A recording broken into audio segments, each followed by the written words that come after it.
Standard 10th English medium GSEB Gujarat board geography का second chapter number 9 forest and wildlife resources.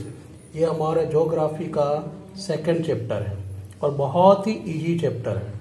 ठीक है, आप आसानी से इसे रीड भी कर सकते हो और लर्न भी आसानी से कर सकते हो।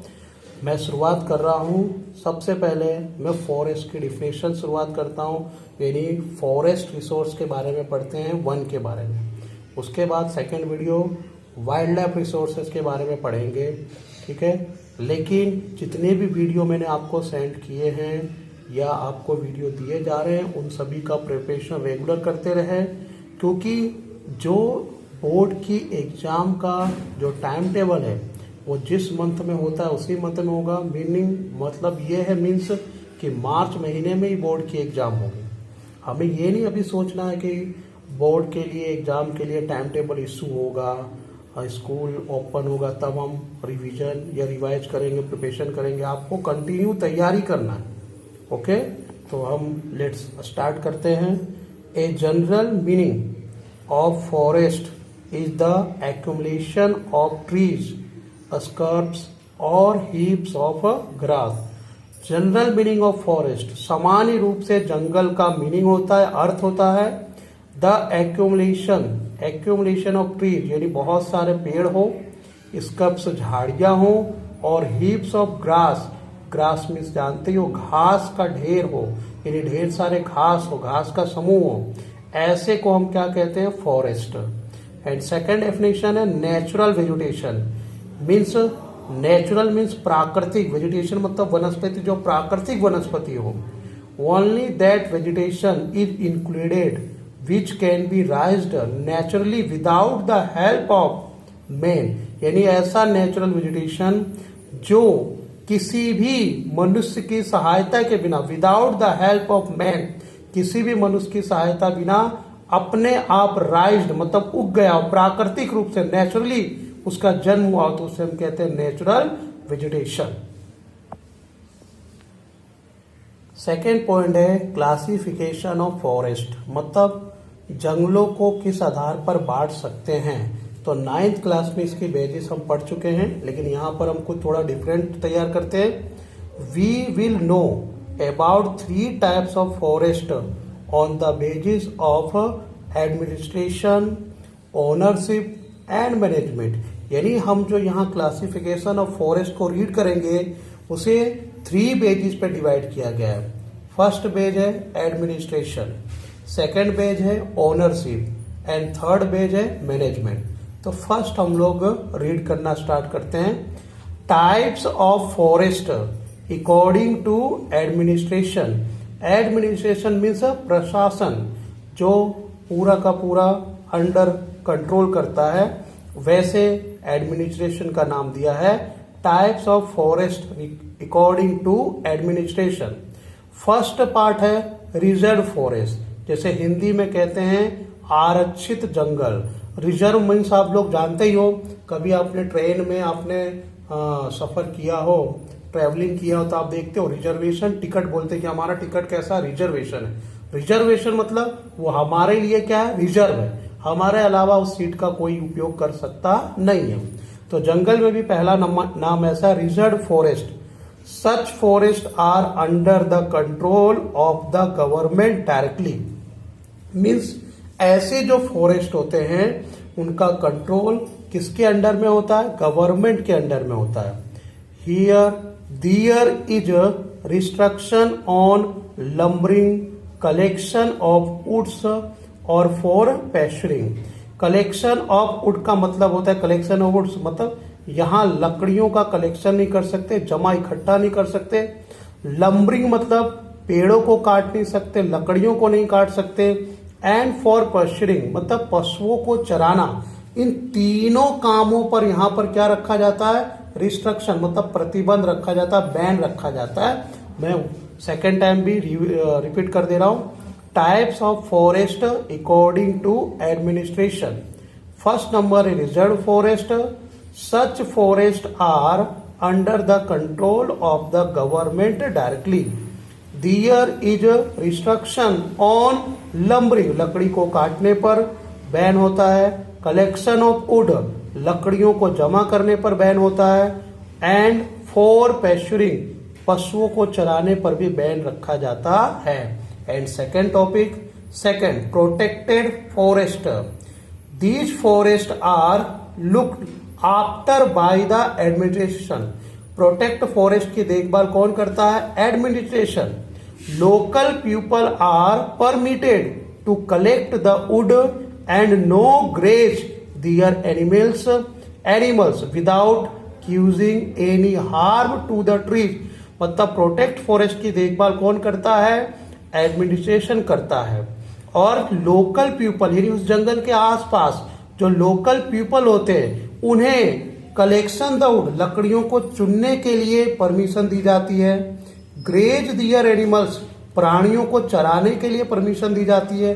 बट कैसा permission? Without causing any harm to the tree, किसी भी पेड़ को काटने या किसी भी पेड़ को नुकसान पहुंचाए बिना, यानी ना किसी पेड़ को काटना है ना किसी पेड़ को नुकसान पहुंचाना है, ये शर्त पर ही वहां के लोकल पीपल को एनिमल्स को ग्रेजिंग कराने के लिए और कलेक्ट द वुड के लिए परमिशन दिया जाता है। And third topic, unclassified forest. Unclassified मतलब इसे किसी भी तरीके से विभाजित बांटा नहीं जा सकता। These forest are still not classified, मतलब ऐसे जंगल को बांटा गया नहीं है। There is no restriction on tree felling और एनिमल ग्रेजिंग, मतलब यहाँ पर पेड़ों को काटने के लिए और पशुओं को चराने के लिए कोई भी रिस्ट्रिक्शन नहीं है। नो रिस्ट्रिक्शन यानी किसी प्रकार का बैन या प्रतिबंध नहीं है। तो ये हमने टॉपिक लिए reserve forest, protect forest and unclassified forest. ये कौन से थे? Types of forest according to administration. अब सेकेंड टॉपिक हम रीड करते हैं, classification of forest according to ownership, administration and management. यहां हमने सिर्फ किसके बेज पर पढ़ा था? एडमिनिस्ट्रेशन। यहां हम कितने बेज ले रहे हैं? 3 base. First ownership, second administration and third management. तो फर्स्ट नंबर हम लेते हैं, फर्स्ट नंबर है स्टेट फॉरेस्ट, सेंट्रल और स्टेट गवर्नमेंट। ये जो हम तैयार करने जा रहे हैं टॉपिक, ये तीनों पर है, ओनरशिप भी है, एडमिनिस्ट्रेशन भी है और मैनेजमेंट भी है। फर्स्ट हम लोग लेते हैं स्टेट फॉरेस्ट। सेंट्रल और state government control such forest. Most of the forest of the country fall under this category. हमारे यहाँ पे ज्यादातर जो जंगल देखने को मिलते हैं वो इसी कैटेगरी के मिलते हैं, जहां स्टेट गवर्नमेंट और सेंट्रल गवर्नमेंट दोनों गवर्नमेंट अपना कंट्रोल रखते हैं। सेकंड नंबर है communal forest, means community forest. Local self government institutions, gram panchayat, municipalities, corporation, district panchayat have control over such forest. ये जो आप सेंटेंस देख रहे हो ये एमसीक्यू में भी आपको पूछा जाता है। Third number private forest, such a forest is owned by individual. Private मतलब समझते हो किसी एक व्यक्ति का होता है, और यहां पर आप देख भी रहे हो कि forest is owned by individual, मतलब ऐसे जंगलों का मालिक कोई व्यक्तिगत होता है। Such forest are found more in Odisha, Meghalaya, Punjab and Himachal Pradesh. ऐसे फॉरेस्ट यानी प्राइवेट फॉरेस्ट ज्यादातर भारत में कहां पाए जाते हैं? Odisha, Meghalaya, Punjab and Himachal Pradesh. Some of these forest are in hampered condition और some of them are totally barren, मतलब ऐसे जंगल हैपेडेड मतलब उजड़े हुए में मिलते हैं, इनकी कोई देखभाल नहीं होती है। टोटली बेरन मतलब बंजर होता है, बंजर मतलब कि पेड़ पौधे एकदम सूखे रहते हैं। कई बार तो ऐसी जमीनों को उपजाऊपन के रूप में ना देखा जाए, फर्टिलाइजर, यहाँ पेड़ भी नहीं लगा होता, तो इस तरह की कंडीशन यहाँ देखने को मिलती है। तो जो हमने क्लासिफिकेशन ऑफ फॉरेस्ट पढ़ा वो आपको 2 मार्क में पूछा जाएगा। तो पहला आपको हेडिंग बताना है types of forest according to administration. Second बताना है classification of forest according to ownership, administration and management. ये आपको 2 मार्क में आएगा। नेक्स्ट क्वेश्चन हम लोग शुरुआत करते हैं जिसका नाम है डिफॉरेस्टेशन। डिफॉरेस्टेशन मतलब जंगल का विनाश होना, कटाव होना। ये कैसे होता है? Deforestation means the destruction of forest, मतलब जंगलों का विनाश होना। This is not a problem of our country alone but is one of the global problem. ये सिर्फ हमारे ही देश की समस्या नहीं है बल्कि ये पूरे विश्व की समस्या है। It can be said that it is result of the progress of man. और ये जो डिस्ट्रक्शन ऑफ फॉरेस्ट है ये किसका परिणाम है, किसका रिजल्ट है? The progress of man. जैसे जैसे मनुष्य विकास करता गया वैसे वैसे हमारे फॉरेस्ट का, जंगलों का विनाश होता गया, जिसके कारण डिफॉरेस्टेशन देखने को मिलता है। अब इसका इफेक्ट पड़ते, इम्पैक्ट पड़ते हैं कि जंगल का विनाश होने से हमारे एनवायरनमेंट पे, ह्यूमन बॉडी पर क्या इफेक्ट होता है। तो फर्स्ट टॉपिक ये में आप ब्रैकेट देख रहे हो, ये ब्रैकेट के अनुसार आपको पॉइंट वाइज बनाना है, एरो बना के लिखना है। The impact of deforestation is wide separate. इसका जो इफेक्ट है वो काफी बड़े पैमाने पर देखने को मिलता है। The quantity of carbon dioxide increase in the atmosphere. ये तो आप बचपन से रीड करते आ रहे हो कि अगर जंगल, पेड़ पौधे कट जाएंगे तो एटमॉस्फेयर में कार्बन डाइऑक्साइड की मात्रा बढ़ जाती है। Second, green house effect. ये भी आप जानते हो, साइंस जैसे चैप्टर में भी पढ़ चुके हैं, साइंस सब्जेक्ट में भी। Green house effects become more intense. The removed forest cover the soil is eroded. Soil is eroded मतलब चैप्टर नंबर 8 में पढ़े हो, soil erosion हो जाता है। And the problem of farm fertility decrease, जिसके कारण ये मिट्टी घुल जाती है, जिसके कारण जो हमारे खेतों में उपजाऊपन होना चाहिए वो धीरे धीरे कम होने लगता है। In the of peninsular India मतलब समुद्र के किनारे का भाग, द फॉरेस्ट एरिया है decrease largely due to deforestation. समुद्र के किनारे का जो भाग है वहां पर भी लार्जली, धीरे धीरे नहीं बल्कि अधिक मात्रा में जंगल खत्म होते जा रहे हैं। Main living organism have lost their abodes. मनुष्य अपने रहने की जगह के कारण धीरे धीरे जंगलों को खोता जा रहा है। As a result the wild animal approach urban settlements in search of food and water. यानी मनुष्य जो है अपने रहने की जगह के कारण जो एनिमल्स का नेचुरल हैबिटेट्स होता है उसे खत्म करता जा रहा है, जिसके कारण कई बार एनिमल्स अर्बन सेटलमेंट, शहर में रहने वालों के बीच अपने भोजन और पानी की खोज में, search of food and water के लिए वो यहाँ पर अर्बन एरिया में आ जाते हैं। More instances are recorded of carnivorous animals killing to the domestic animals. कई बार ऐसे घटनाएं देखे गए हैं जहां पर कार्निवोरस एनिमल्स मतलब मांसाहारी प्राणी डोमेस्टिक एनिमल्स पालतू प्राणियों को मार डालते हैं। Of those separate who live near the forest, जंगल के किनारे रहने वाले विस्तारों में ज्यादातर ऐसी घटनाएं होती है कि पालतू प्राणियों को जंगल के मांसाहारी प्राणी उनको मार डालते हैं। तो ये आपने इम्पैक्ट ऑफ डिफॉरेस्टेशन के बारे में पढ़ा जो आपको शॉर्ट नोट में 2 मार्क में पूछा जाएगा। अब हम लोग 2 या 3 मार्क का क्वेश्चन स्टार्ट करते हैं। Remedies for forest conservation. Forest conservation में तो जंगलों को कैसे बचाया जा सकता है। Remedies for forest conservation. Research should be carried out to find the option of wood. यानी हमें ऐसा रिसर्च करना चाहिए ऑप्शन ऑफ वुड जो जंगल में पाए जाने वाली लकड़ियों के ऑप्शन में यूज किया जा सके। This will reduce the uses of would and it will save the forest. जिसके कारण लकड़ी का उपयोग कम हो जाएगा, रिड्यूस हो जाएगा और हमारे जंगल को बचाया जा सकता है। अब यहाँ पे जो मैंने ब्रैकेट बनाया यानी आपको यहाँ दूसरा पॉइंट बनाना है। है ना, दूसरा एरो बना के लिखना है। Wherever the trees are to be cut inevitable for the development work और for necessity new trees of the same space should be grown.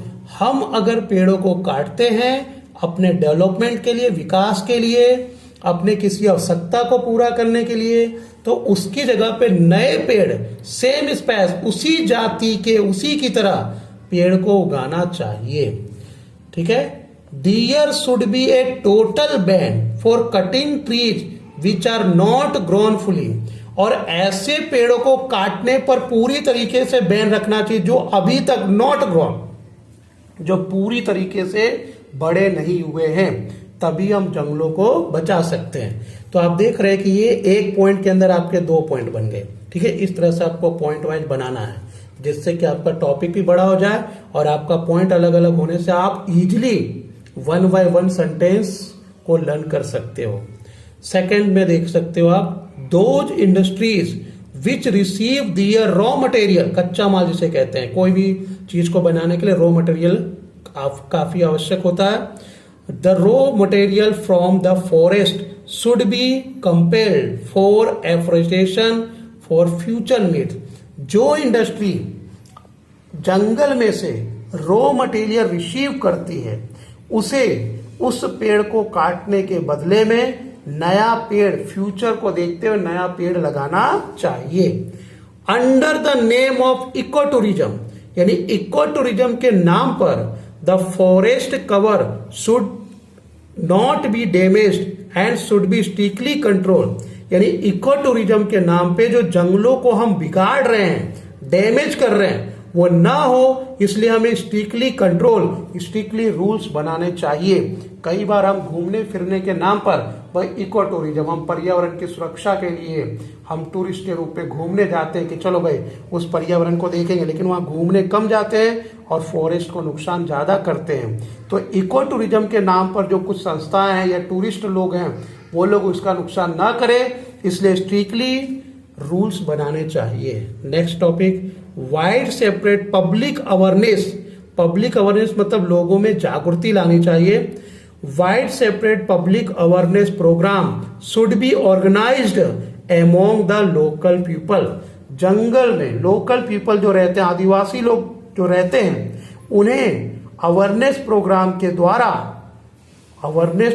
के द्वारा उनके अंदर जागृति लानी चाहिए। The importance of forest and their conservation strategy should be included in the syllabus of school and college. लोग जंगल का महत्व समझे, इंपॉर्टेंस ऑफ फॉरेस्ट के बारे में जाने, ये स्ट्रेटेजी मतलब ये जो इंट्रोडक्शन है उन्हें कॉलेज और स्कूल के सिलेबस में रखना चाहिए, जिससे कि वो इंपॉर्टेंस ऑफ फॉरेस्ट के बारे में समझ सके।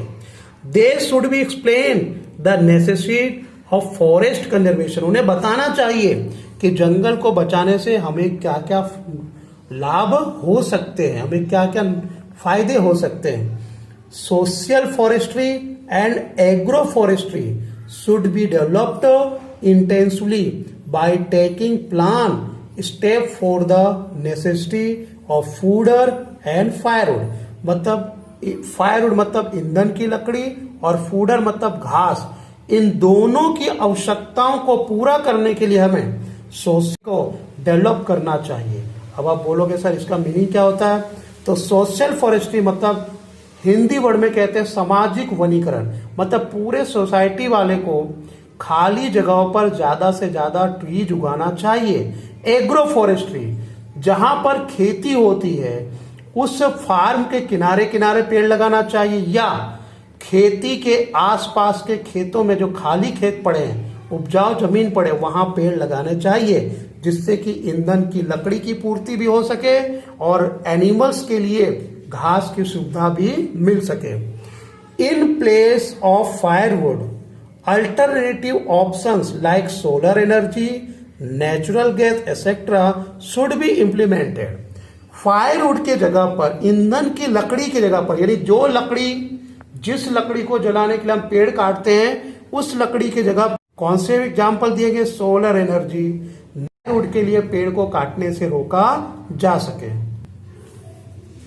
Forest resource should be use sparingly, जंगल के संसाधन को, फॉरेस्ट रिसोर्सों को यूज स्प्रिंगली, बिल्कुल प्लान से यूज करना चाहिए। In order to make the process of tree growth faster and healthier, infested tree should be remove, जंगल में जो पेड़ ग्रोथ कर रहे हैं, फास्ट ट्री, हेल्दी, स्वस्थ है और जो जल्दी से बढ़ रहे हैं, ऐसे पेड़ों के आसपास अगर इनफेस्टेड ट्री, खराब ट्री जिसमें कीड़े लग गए, ऐसे पेड़ हैं तो उन्हें जल्दी से हटा देना चाहिए। फॉरेस्ट फायर, ये सेकेंड पॉइंट यहां से आएगा। Forest fire causes heavy damage to forest, a separate system और a force, a national level should be created for dousing the fire. मतलब अगर जंगल में आग लगे तब हैवी डैमेज से बचाने के लिए, भारी नुकसान से बचाने के लिए हमें एक अलग सिस्टम बनाना चाहिए ताकि नेशनल लेवल पर उसका डेवलपमेंट किया जा सके और जंगल में लगने वाली आग को जल्दी से जल्दी कंट्रोल कर सके। Due to the increased means of transportation and easy travel, thousands of pilgrims reach the religious places in forested area to attend the bhandara, fairs और the parikrama. At that time, the litter should be cleared properly, otherwise the forests are polluted. हमारे यहाँ पर transportation की सुविधा अधिक होने के कारण ट्रेवल थाउजेंड, हजारों लोग यात्री करके या ट्रेवल करके पिलग्रिम्स यात्रा धाम पर पहुंच जाते हैं, धार्मिक स्थानों पर पहुंच जाते हैं जो जंगलों के बीच में, वहां भंडारा लगाया जाता है, मेले लगाए जाते हैं, प्रदक्षिणा की जाती है, जिसके कारण अगर वहां की सफाई और वहां सही ढंग से व्यवस्था ना की जाए तो हमारा जो जंगल है created of dousing the otherwise the forest are polluted, अगर सही ढंग से उसका उचित निकाल ना किया जाए तो ये फॉरेस्ट क्या हो सकता है, प्रदूषित हो सकता है। And last topic, an area should be demarcated and reserve for animal pasture. हमें एनिमल पिक्चर मतलब प्राणियों को चराने के लिए हमें अलग से रिजर्व मतलब अलग से व्यवस्था करनी चाहिए ताकि हमें जंगलों को नुकसान करना ना पड़े। अर्थात मीनिंग इसका हिंदी में कहूं तो पशुओं को चराने के लिए हमें एक अलग एरिया, हमें एक अलग विस्तार रखना चाहिए। ओके, तो आपने ये टॉपिक पढ़ा जिसका नाम है फॉरेस्ट कंजर्वेशन। ठीक है, तो इसे आप रिवाइज करना। मैंने आपको एरो बनाने के लिए बीच बीच में ब्रैकेट्स भी बनाए हुए हैं जिससे कि आप किताब से ज्यादा पॉइंट बना सके और easily point wise point, sentence to sentence, line to line learn कर सकते हो। अगर लिखने में, लर्न करने में लाइन आगे पीछे हो जाएगी तो भी चलेगा।